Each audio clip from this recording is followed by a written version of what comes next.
Yeah, I'm gonna bring on the last final act of the show, yeah? I want you guys to make some fucking noise for him, yeah? Everybody, make some noise for Aurie Styla! Make some noise! Cut that, cut that. Cut that. You lot are fuckery, you know? Come off of the blood clot stage. That's rude, you know? Do you know how hard it is to be up here and entertain people? Show some love to Uncle Ed, please. My guy. You win some, you lose some. You understand? My guy, though. My guy. That hurt, you know? Come off of this stage. Face stayed like that until he moved, you know? Enlarge up the dating game. Paris said something that I found hilarious. She said her favourite sex position, hear the privilege, her favourite sex position is when a man picks her up, holds her up with her legs on the hands like the arms here, and then does what he does. I saw bare gal in here going, babe. Not realising Paris is 5 foot, you know. I see a couple broad back batties saying, babe, what are we saying? And he went, fucking save me.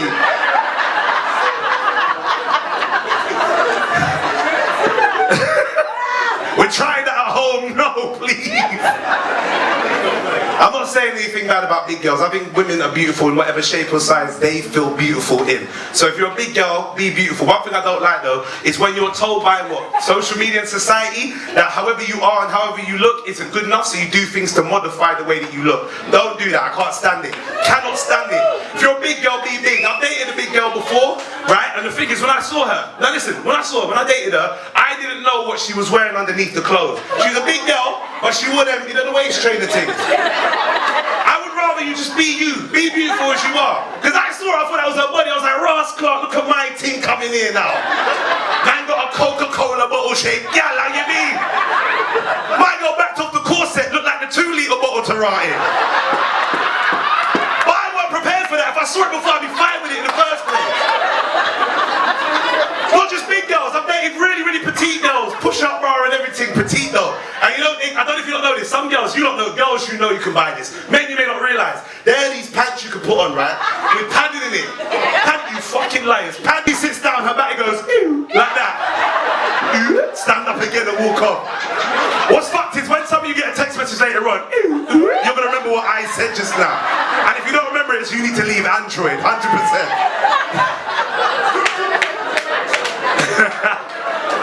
Alright, there's a lot of us in here, right? There's a couple of things I want to talk about culturally. First things first, there's one that's been divided us for many, many years, and we're going to sort this out today, right? I come from one part of the world which pronounces a certain type of food. Well, thank you. Straight away. Look at the division come up. As soon as alright, calm down. Calm down. All I'm hearing is, I didn't even get to finish the sentence. When I hear, plantain, who wants the water? Come on, I'll box a pussy all right now. Let me finish the sentence, how about that? I come from one side of the world where my people pronounce it planting, but there are many, hold on, there are many out there, which I also agree, are from another part of the world and they pronounce it plantain, right? Right? There are Caribbeans and Africans that pronounce it differently, right? Let me tell you something, cut the argument. We know what we're talking about right now. It don't matter what we call it, right? We know, as long as we know what we're talking about, that's all that I really think about. Plantain, fuck that. What's really important is who fries it better. That's us. That's the important thing. I'll take no fuckery shits today, bruh. The important thing is who cooks it better. That it's not you with your dry potato chips. It's us. It's us. It's us. Call it what you like. We cook it better. It's us. I'll get lower. It's us. But even more culturally, I know Black History Month's done, but listen, Black History is a year-round thing for me. A year-round thing. So I'm going to school some people here today on some bits and pieces. There's one stereotype I don't like that gets thrown at us all the time as black people. We're going to break this down today. It's not true. If you've heard this stereotype, you'll understand why I don't like it, because there's no historical basis in this, right? How many of you heard that black people don't like to swim? How many? Most of you in it. Most of you heard this before? You heard this? You heard this? Are you alright? You heard this? You not heard it? I'm looking right at you, darling. Have you heard that stereotype before? Black people don't like to swim. Let me tell you something right now. Bullshit. Nothing in our history should ever tell you that black people do not like to swim. Pisses me off the most, because it's one of the things that I like to do for cardio, skipping and swimming. Problem is, when I go to where my gym is and it's got the swimming pool area, everybody looks at me like I walked into the wrong fucking changing room. And I'm dressed properly. I've got the shorts on, I've got the water shoes on, even got the cap on because I'm not getting no chlorine in the hair and all that. I got prescription goggles because I'm blind to rotting. Even an MP3 waterproof thing in my ear to swim with. I'm ready. I walk in there and people look at me like I'm in the wrong place. You'll see a man swimming, just enjoying himself doing the front crawl. He'll see me and go, "Raw, what for this man? I'm about to swim, what's wrong with you?" The lifeguard looks at me, "Hey bruv, hey, are you sure about this?" "Yes, I know how to swim." One brother as well sees me every Wednesday, forgets he sees me. Name's Rajesh, Indian brother, swims up and down the lanes. I jump in the same lanes, we do them lengths, right? You know when you go up and down? I jump in that same lane. He sees me like he don't remember he saw me last week. Splashes out of the water. Rajesh goes, "My brother, whoa! It's good to see you here, whoa! Me, Rajesh, it's good to see you here, bro. I watched the Olympics. You're not in the next lane from Michael Phelps, pussy." I don't like that stereotype. I don't like it. Cut that shit out. It's not our stereotype. Nothing in our history should ever tell you that we do not like to swim or we don't like water. It's boats and ships in our history that we are not fans of. Boats and ships in our history are things that we are not keen of because they've always been trying to take us to places we didn't want to go or we should have been in the first fucking place. You understand me? In fact, it's boats and ships in our history that make us fantastic fucking swimmers. I'm telling you that now. They've always been trying to take us places we didn't want to go. We should have been there. Amistad, the slave trade, even in this country, the Windrush, the Flying Dutchman, the Black Pearl, the last tour from Pirates of the Caribbean. Nobody noticed because it sounded like it made sense to you. I get anxiety when I go onto cruises, family cruises, won't do it, can't do it no more. Last time I went on a cruise I got shook. First thing that happened, I walked on there, I found a staff member. I said, "Yo, excuse me, big man, before this ship set sails, when it's done, we're coming back here, right? You're not dropping me off anywhere else, right? Here, set sail, pussy, I'm fine now, it's good." It's not just us though. There are stereotypes not just about us that we as black people have that we need to stop having about other people. I'm serious. I'm going to be honest, we are ignorant in our own ways as well. Now, I'll be real with you. My sister, what's your name right here? White woman, right there, yeah, you. What's your name? Pardon? Jess, alright, Jess, I'm assuming white, English, is that right? Jess, alright. So you're sitting there. Let's have a look here. My darling, what's your name right here? Emma, alright. Emma don't know Jess, Jess don't know Emma. Am I right in saying that? Guarantee you, without me knowing anything about these two people and them not knowing each other, Emma has looked at Jess and for some reason gone in the back of her mind, "Raw, I bet she doesn't season her chicken." I bet she's done that. Look at her face, not even denying it as well, watch her. She's looked at her and said, "I bet that bitch's food is bland." That's what you thought. Says you don't season nothing, but you're wrong, Emma. Salt and pepper is a seasoning.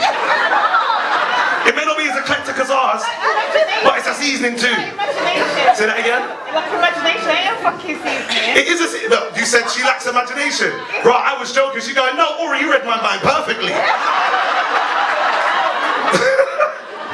You're a dread, you know. You're a dread. I'm fucking honest. She's honest. Do you know how to season food more than salt and pepper? I'm a vegetarian. You're a vegetarian? Oh, that's dead. That's dead. That is dead. That's dead. Jerk broccoli. Fuck that. That's dead. That's dead. Allow it. All purpose on asparagus. That's dead. I'm on it. Yeah. Love culture. But I realise I'm ignorant in some ways. I feel like we all are ignorant in our ways as well. Now, I'll be real. Here's one way that I know I'm ignorant, right? I found out recently how ignorant I am by doing something which I know many of you probably done or got a letter to do and maybe just pushed it away. Has anyone here done jury service before? Jury service, anyone? Yeah? If you have, just a little wave, if you've done jury service. You've done it, sister? You've done it, yeah? Be real. Long, innit? Long. Nothing like Law and Order Special Victims Unit. Because you get the letter and you're thinking, "Raw, me, jury service. Make I don't like the man on stand, I'm sending that pussy to jail." You feel powerful, you know? You feel like you hold the power in the palm of your hand. Because the program's exciting, isn't it? You fling on the TV, 5 USA, Law and Order starts. All of a sudden, dun dun,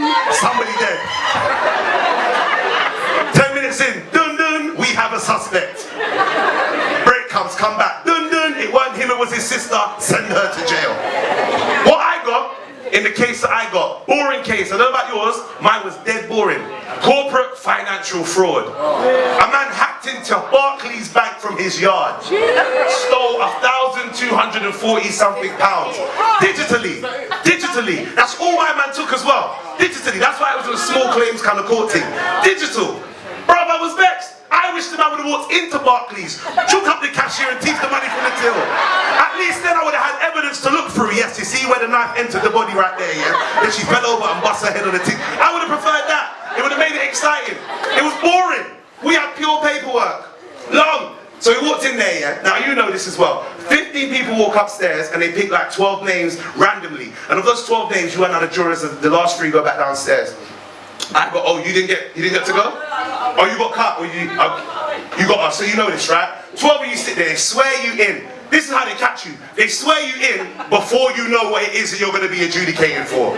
So you're already in now, and then they give you the longest case in your life. I swear it in. I'm like, yes, I got all of my words right. I know what I got to say. I watched Law and Order. I studied some of the words. You know what I mean? Just to sound smart. I swore in, sat down. Judge stood up and said, all right, we've got our jurors here. Thank you for coming out. And I said, yes, come on, let's carry on with this. And the judge said, we're now going to try a man for the case of corporate financial fraud. I'm like, what the f? How boring does that sound? I looked at everyone else and they're like, oh, long. Judge said, you all may sit down. I said, no problem, I sat down. We're all thinking, how do we get out of this? How do we make this case short? Because it just sounds like a long thing, pure paperwork. All right, and he said, the judge, and I love this, he said, all right, we're now going to invite the man who's the defendant for the case of corporate financial fraud. We said, we don't care, just hurry up, we just go through this. Then he said the sweetest words in my life. For the case of corporate financial fraud, we're now going to invite the defendant, Mr. Femi Akinsowa, to the stand.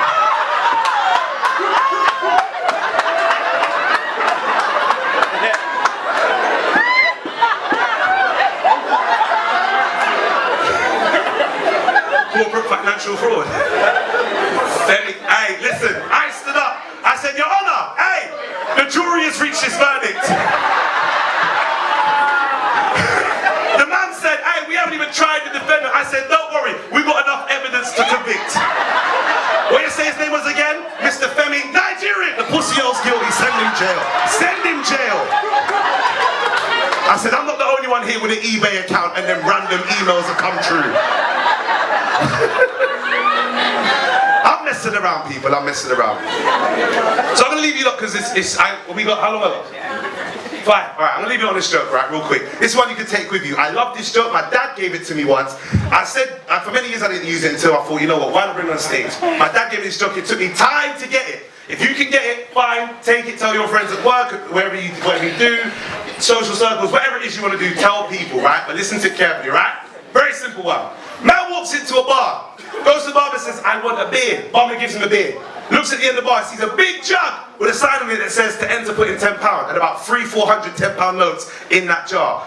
Man goes to the barber and says, yo, what's that about? Barber says, you can win all that money in the jar, but you got to do something, or 3 things particularly. Guy goes, what are these? I can't tell you. So you put £10 in, I've got to see that you're committed. Guy puts his hand in his pocket, he's like, raw, I've got £10. Finds his last £10, brings it in the jar, says, all right, big man, what are the things? What do I got to do? Barman goes, all right, 3 things you got to do. First one, you got to take this shot of whiskey, back it real fast, slam the glass down. Man looks at him and says, all right, I could do that. Now, if you've not ever drank whiskey before, I don't know if you know this, you drink it too fast, it burns your chest. You got to be professional to drink that shit, it's not easy. Guy goes, right, what's the second thing?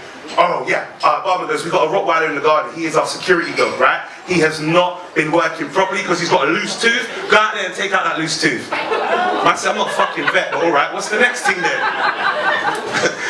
Barman goes, our landlady, 90-year-old woman, lives in the basement, never had an orgasm. You gotta go downstairs and make her legs shake and the earth quake, you understand me? My man said, fuck you and that jar, how about that? And sat down with his beer. Now as he sits down, he's sitting down vexed, pondering. I don't know if you know this, but it's your last £10 and you spend it on fuckery, you ain't even get nothing back. It vexes you, innit? You're sitting there thinking, Ross, man could have gone Morley's and £10, man, jar. I didn't even try and get it back either. He stood up and said, you know what? Hey, barman, I'm going to give it a go. What's the first thing? Barman says, here's the whiskey. My man scoops the whiskey up, slams it down his throat, puts the glass down, and tries to keep his face straight. Remember, whiskey burns. He's struggling.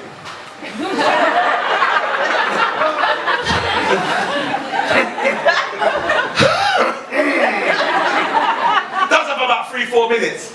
Barman goes, no worries, stop. It's long enough for me. Guy goes, what's next? Barman goes, Rottweiler. He goes, I got this. He walks up to the garden door. He opens up the garden door, sees the Rottweiler at the end of the garden, looking at him, staring, ready. Dogs don't even laugh, but you could just imagine. Because the dogs, look how much notes are in there. The dog has had several attempts in it. All you hear is the garden door close behind him. And from the garden, all you hear in this noise is like, come here, Pooch. Come here, give it to me. And it just for like 5 minutes. My man is messed up. He staggers over to the garden door, busts it open. Barman looks at him, and all he sees on my man are scratches all on him, bite marks on his arm, his shirt's all torn, he's got blood everywhere. He is messed up. My man staggers over to the bar and he says, all right, I dealt with a Rottweiler. Where's the 90-year-old woman that wants her tooth taken out?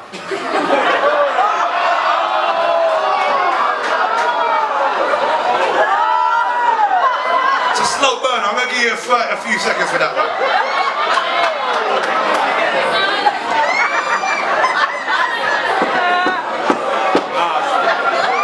Do you know what I like? You can always tell who's who by how long it takes for them to get that. I'll do the next joke now, and what's going to happen is someone's going to go, oh! Got to wrap it up on this one, right? Really got to wrap up on this one. I heard people talking about different types of music earlier on. Don't know about you, my biggest and most favourite type of music, I'm a reggae and dancehall fan. Anyone else in here like that? Yeah? Some people don't realise, because they might be younger, not even like spend time looking at reggae and dancehall in its history. There's 3 stages of dancehall music has evolved. Let's go from new to young.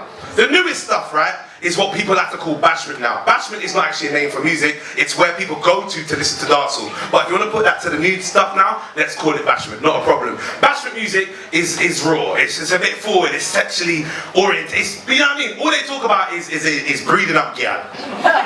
What car they bred the gal in. And that's it, nothing else to discuss. Why? That's all we need to talk about. The music's vulgar. It's a bit too much for me. All you hear is, me want living at your belly for 9 months straight like raw. 9 months is a long time, big man, raw. Vibes Cartel's probably one of the biggest artists of the last 15 years. Any Vibes fans? I prefer when he was out of prison, proper bad man. No, for real, listen. The lyrics he used to sing, me not care where you're bad from. The ends where you're drunk from. Gunshot make you fall like the bridge over London. London, big up SP. That's how he used to feel. Now he's in prison, don't believe him. All he's talking about is how much girls he sleeps with. He's in prison, surrounded by other men. He's singing music into his phone to record it like he knows he's not allowed to be making music. If you hear the tunes, he's whispering on the tracks because he doesn't want the warden to catch him. No, I love you, baby. Yeah,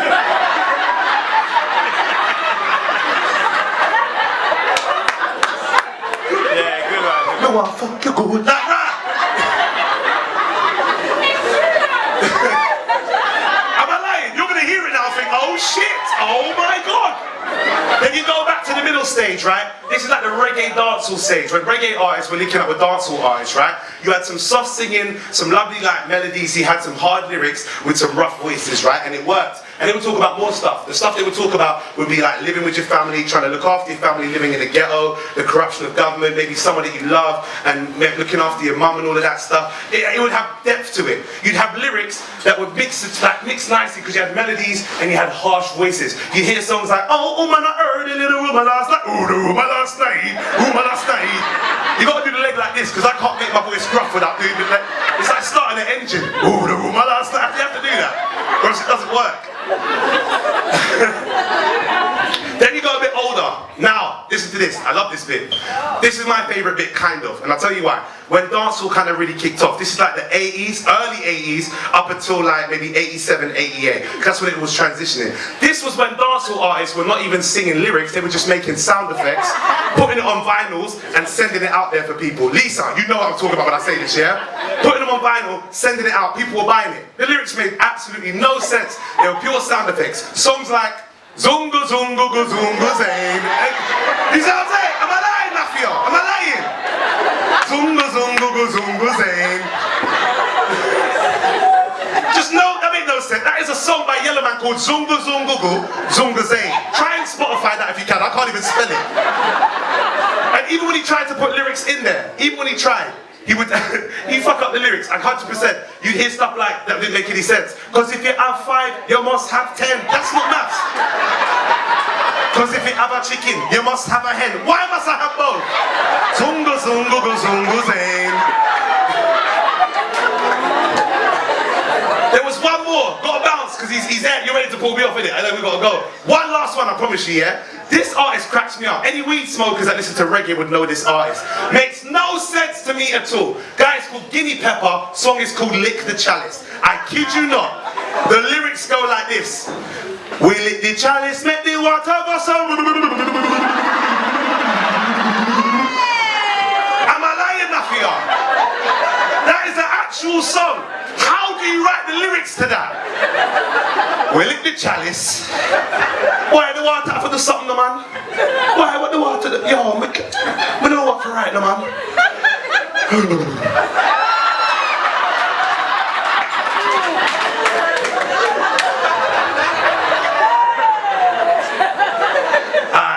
Guys, if you've got social media, please follow me. It's at Aurie, A-U-R-I-E, Styla, S-T-Y-L-A.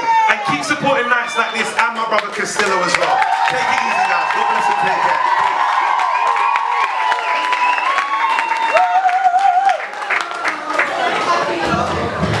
care. Yo, make some noise for Aurie Styla. So, we've reached the end of the show, people. We've reached the end. Make some noise if you're sad for that. Right. But before I go, I want you lot to like literally do something with me, yeah? I want you lot to do something for me. Yeah, I want you lot to pull out your phones. Pull out your phones. Pull out your phones, bruv. Pull out your phones, bruv. Yeah, there you go. No, you got the right idea. You got the right idea. Now I want you lot to put the torches up, yeah? Put the torches up on that. Don't know, yeah. And we feeling nice, yeah, man's looking light skinned now, bruv. You know what I'm saying? Yo, there's more people up in there, you know. I need more phones, bro. Don't know. Keep doing that, You too, fam. I see you, bro. I see you. Put that light on. I see you. Yeah, put that on, yeah. Now on 3, yeah, I want you lot to say BigManTing, yeah. I want you lot gonna do that for me, yeah? No, alright, cool. On 3, we're gonna do it. Right. On 3. Yeah, get out. On 3. 1, 2, 3. BigManTing, yeah? Done though. Make some noise for yourself. And thank you all for coming to my show. Have a good night, people. Love for that. Roll city. Play some music, DJ. Head down now.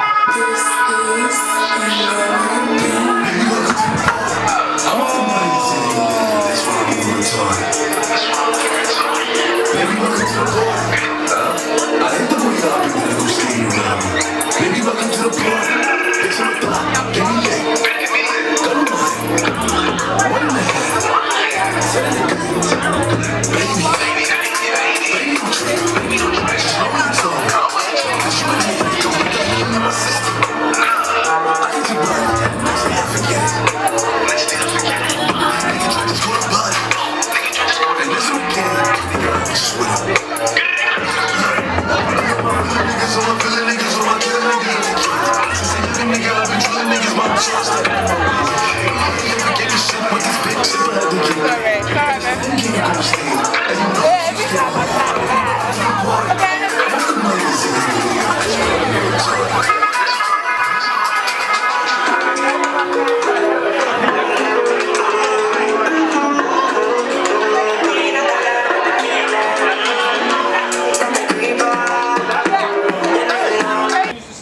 Too much people dying out. Sorry. What's going on? This is Aurie Styla here. Just finished the BigManTing show. Shout out to my boy Castillo. It was fire, vibes, pure energy in there. It was ramming there. We had a good time. Some revealing stuff that we heard. But it was a good show. Hey, if you want to follow me at Aurie, A-U-R-I-E, S-T-Y-L-A. And make sure you keep supporting live comedy. Keep supporting Castillo. And keep supporting What's Poppin' TV. Boom!